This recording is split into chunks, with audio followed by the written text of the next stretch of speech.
Let me tell you a story that gripped timelines. It flooded comment sections and shook emotions.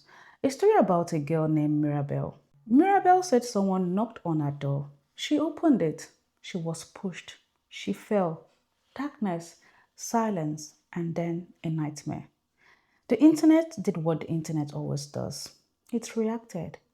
Outrage, sympathy, hashtags, tears from strangers who had never met her. Pain carried through screens because when a woman says, I was hurt, society rightly trembles. But then the story changed. Facts shifted, contradictions surfaced, and suddenly the same crowd that cried began to whisper, was it true? And now the question that makes many uncomfortable. Why would Mirabel lie? Not why did she accuse? Not who is guilty? But why would someone invent pain? Mirabel was not targeting a person. She was playing to something bigger. She was playing to the gallery of a system that runs on reaction.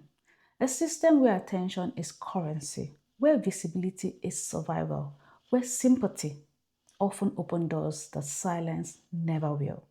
A system where being fine earns you nothing, but being in trouble can change your life overnight. Think about it. In our environment, what happens when someone says, I'm struggling? We scroll. When someone says, I am broken, we stop, we gather, we donate, we amplify. And then something striking and more Nigerian happened. A day after Mirabel's story surfaced, our friends came out, but listen carefully. They were not soliciting justice. They were soliciting funds. Not let's demand an investigation, but let's raise money.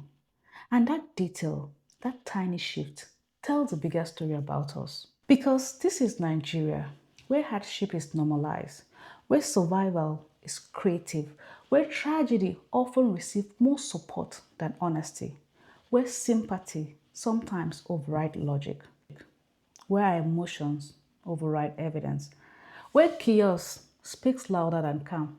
We have built unintentionally a culture where pain attracts, where drama spreads, where crisis mobilizes, and stability is invisible.